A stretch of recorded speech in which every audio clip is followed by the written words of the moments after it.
My name is Joshua Perkins. I am the co-founder of the Bboy Federation. The Bboy Federation was originally created in late 2009. The whole concept behind it was to just try and grow the b-boy scene here in Utah. James Karen, the co-founder, and I just wanted to create events, and we actually started a league that was primarily focused on just bringing more dancers into the community, bringing more dancers into the scene. We're a little over 4 years old now. The Fed has grown into something much more than just events. So we've done dozens of events. We've done a bunch of workshops where we've been able to bring dancers from other states. We've been able to send our local dancers to other states and even out of the country as well. We've also started, taking kids out of state to compete.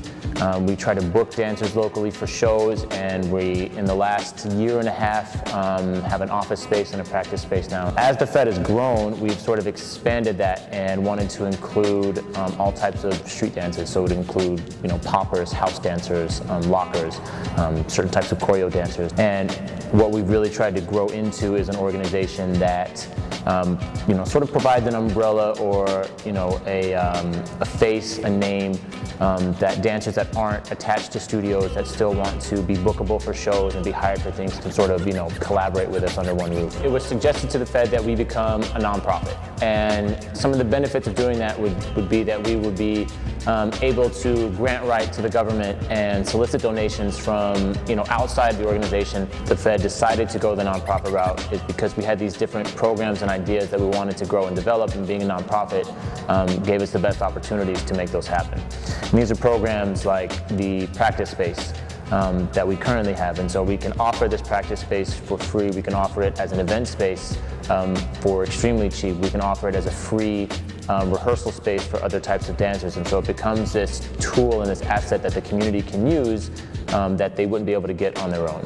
Other programs include things like a scholarship program. So going forward, the Fed really wanted to tie in education with dancing. So if you're a non-traditional dancer, if you're a street dancer, a b-boy, a popper, a lot of times when you get done with high school, you can't go to college and major in popping or b-boying the way you could major in ballet or modern dance. Recently, we've been putting together programs where we can send dancers to other states to compete. And these aren't dancers that win contests.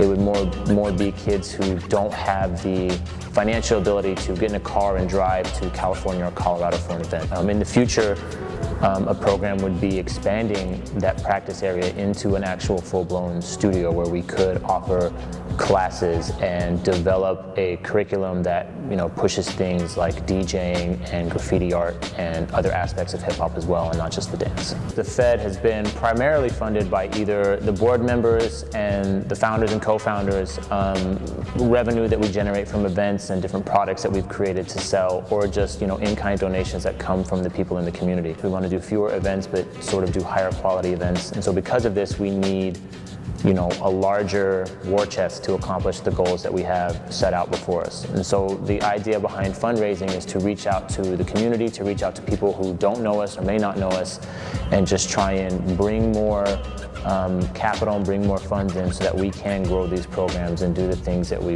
want to do and grow the Fed as a whole. So by contributing to the office space and by helping us fundraise for the space, it allows us to remove that burden off our shoulders of actually paying for the office.